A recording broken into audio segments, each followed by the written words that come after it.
And I'm going to have them introduce themselves and what grade they're in.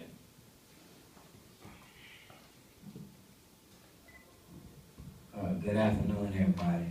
Good afternoon. My name is Carlos Means, and I'm in the 8th grade.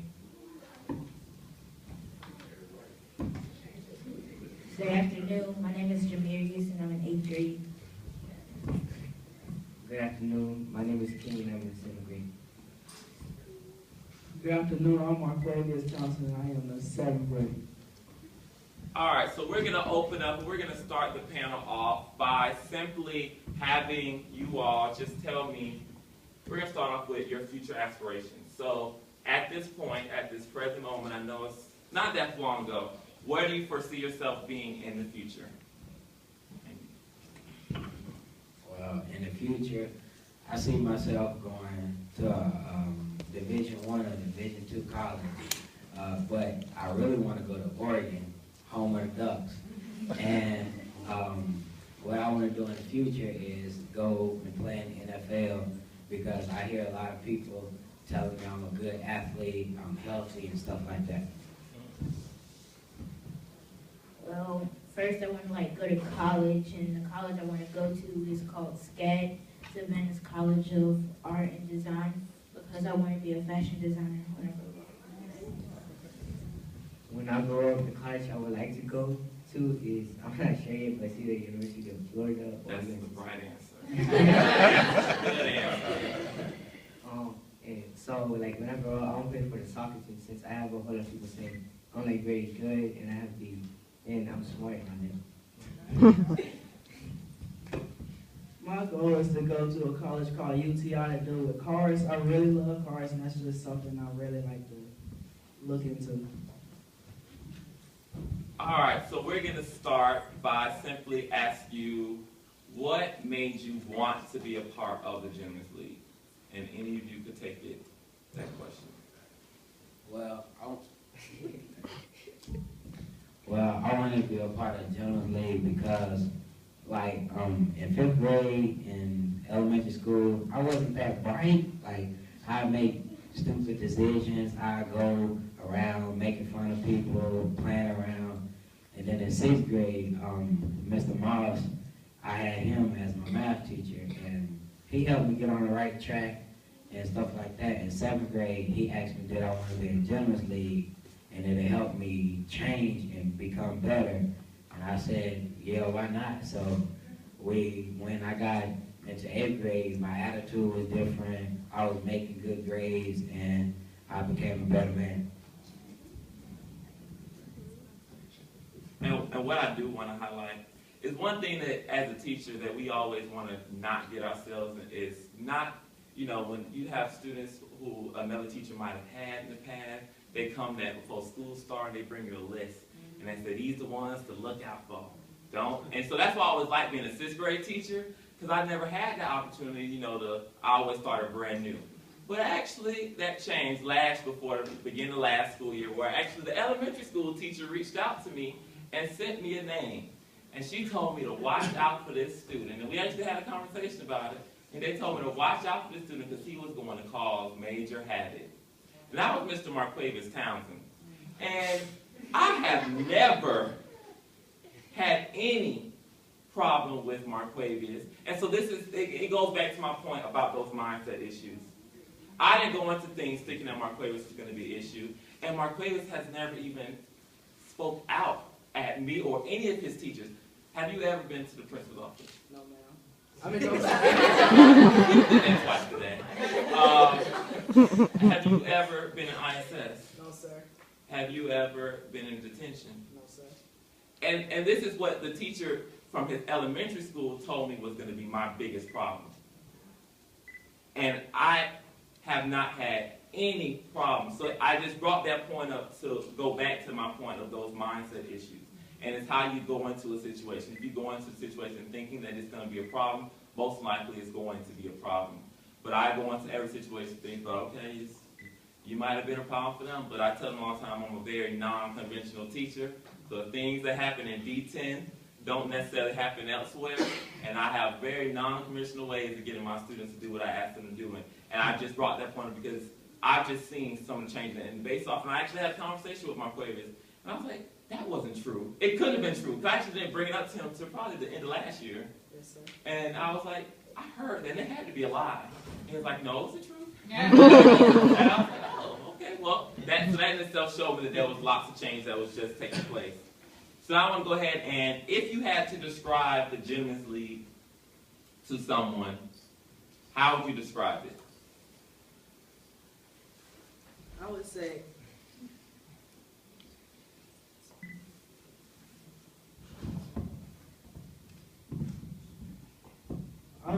it was a very good program. It actually helped you. It benefits you in many ways because you actually get to actually talk to someone when you're going through a rough day. I know there's days where teachers don't even want to come to work and you just don't want to do it around other people. And they give you someone to talk to and help you with your problem, help you make it through the door of your day. And like if you're going through a problem and you want to fight someone or something, you talk to them and they actually come to you. Even if they're in the middle of class, they will get their students an assignment or something and come to you and put you right back on the right path.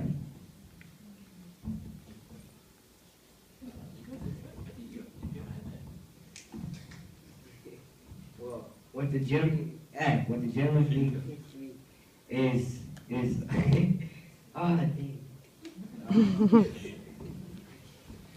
Well, to add on to what King and Marquavius said, the Gentlemen's League, it's a good program. Like, it helps a lot of people change, and it can help you get on the right track.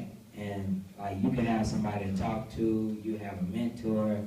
You have to talk to them once a month, or you can talk to them more if you like to. But it's just for you to have somebody want to communicate with and have fun in school and learn at the same time. And The Gentlemen's League was like, it could help you like get friends because I'm not a very social person. And so it was like creating bonds with people.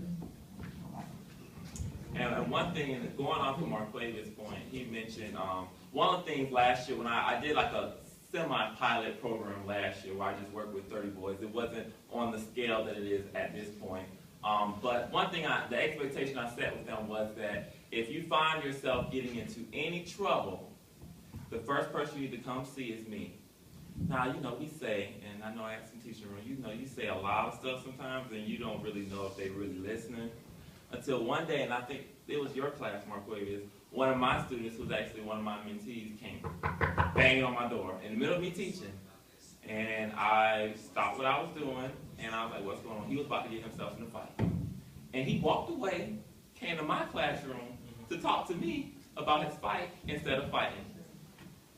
And I stopped everything. That's what he said. I give him some work to do for that time period. I stopped everything I was doing to go address that because he didn't get suspended.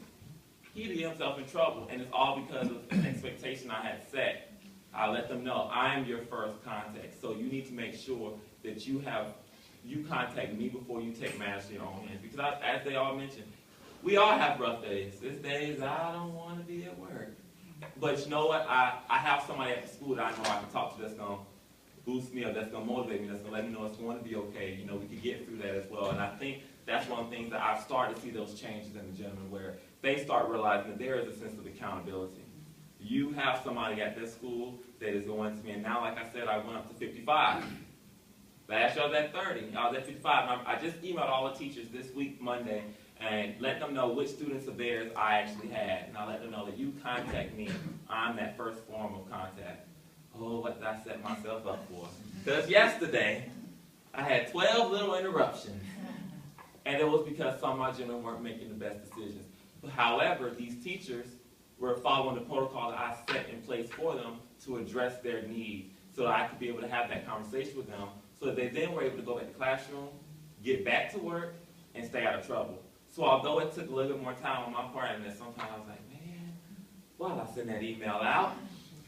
When I saw them go back inside that classroom and get back to work and stay out of trouble, it let me know it's working.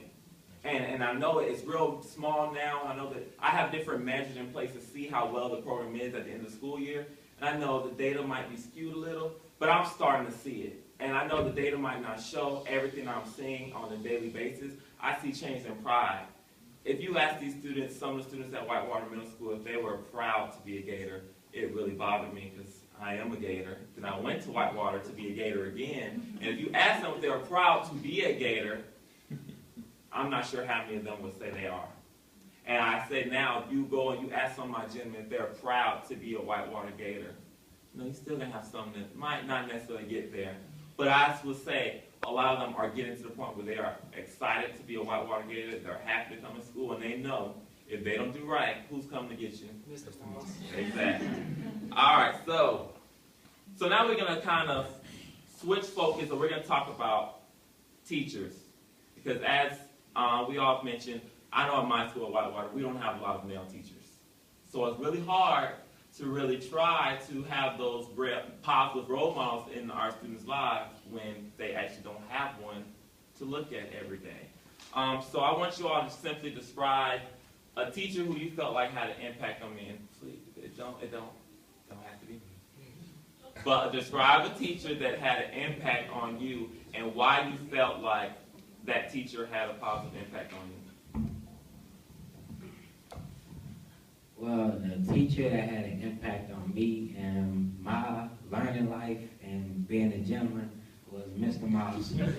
Because, well, like I said, when I was in 5th grade in elementary school, I was not bright. I was doing what I wanted. But when I went to 6th grade, I talked to Mr. Moss, and well, he pulled me out of class one day, and he was telling me it's not cool. Like, why am I doing that?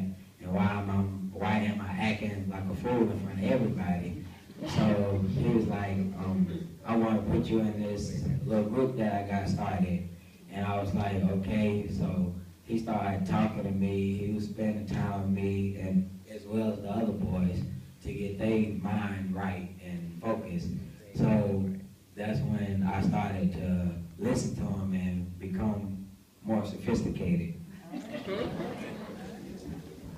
My positive male role model would have to be Mr. Moss, because like in 6th grade, we had like another male teacher. His name was Dr. Butler, and he wasn't a good teacher.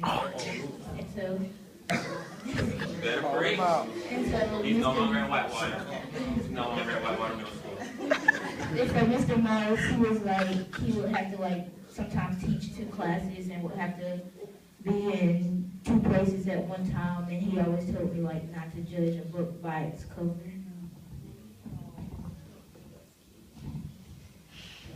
I would have to say Mr. Moss, not because of they said it, but he actually had a big impact on me. I really wasn't that bright in math. Not really. Got real bad grades. But Mr. Moss put me back on track, gave me work to do, extra credit work in my grade.